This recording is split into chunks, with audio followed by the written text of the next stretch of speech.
beautiful month of July, I would like to invite our first speaker, Toastmaster June,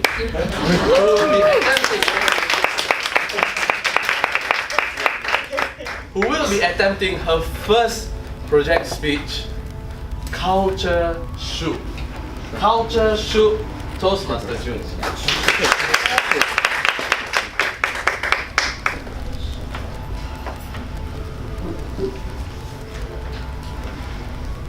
Just when the caterpillar thought the world was ending, she turned into a beautiful butterfly. Today my topic will be culture shook, intentionally shook. Because I was shook when I thought, what am I going to talk about? So what is culture shook? We experience a culture shock when we are experiencing something that's new to us, that's foreign to us, that makes us anxious and nervous and scared. Now, there are few, I am very sure everyone, maybe minor or maybe major culture shock, has been through that phase. And I want to share my experience and the things that I've been through in my life that made me feel like I can't believe that happened. So there are 4 phases in experiencing a culture shock. The first one will be the honeymoon stage, where it's you begin into a new culture, you step into a new culture and you feel like, oh, this is real exciting, this is real fun, people are real nice around here. Not so much. Back in primary school, I was not as outspoken as I seem to be right now. You wouldn't believe the culture shock that I went through in primary school. So for those who don't know me personally, I'll just share a little bit. I was actually in a Chinese school when I was up to 11, and I just refused. I refused to take Mandarin for UPSR. So I begged my mom, please transfer me. And after 5 years of begging, I finally got what I wished for. I was transferred to Kebangsaan School, and there I was not expecting the culture shock that I was about to experience. When I first went in, I was with my twin sister. Oh yeah, yes, I have a twin sister, by the way. So it's not so bad. I always had a friend to be like, oh my gosh, what are we gonna do? What are we gonna do? So as usual, during recess time, we're all excited, looking at all these new people, all these handsome faces. And I was like, hey, that guy, quite cute, ah? And my sister was like, yeah, I think so too. And then I was like, you know how we always have those little name tags back in high school? Made life so much easier to stalk him on social media.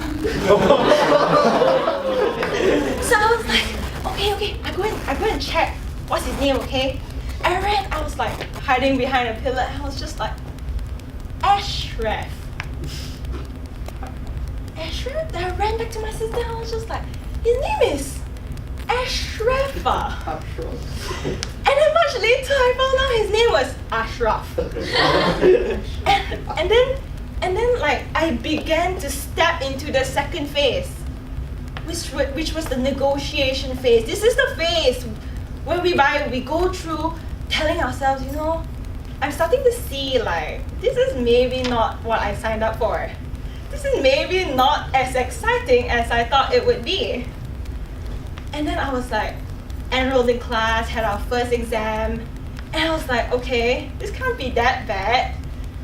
Little did I know, I began to realize things about people that I never knew existed. And honestly, it was the first time in my life I actually spoke to people who are not Chinese. And they don't speak Mandarin. And I was just like, okay.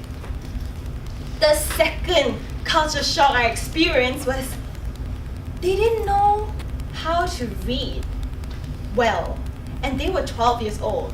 And at this point I was just like, you're 12 years old. You should be reading by 6 years old, like every other Chinese student, and I began to feel like, this is strange. This is not what I thought it would be. And then I began to step into the third phase, which was adaptation. I began to accept, which is the fourth phase. I actually went through this quite fast. I began to adapt and accept this at the same time. I began to make friends and be patient with everybody and speak in BM, which I was horrible at. I used to get 8 marks back in the Mandarin school and I thought I was horrible. So this is when I experienced like the major culture shock in my life. I was like, do people like this actually exist? This is the point of my life where I felt someone poked and burst my bubble before I was ready to be poked and burst into another bubble. Guys, culture shock, whether you want to experience it, whether you are ready to experience it, is inevitable. And a lot of times, although you are not ready to accept this change, but sometimes it's for the better. If the world doesn't give us a push, who does, right? Thank you very much.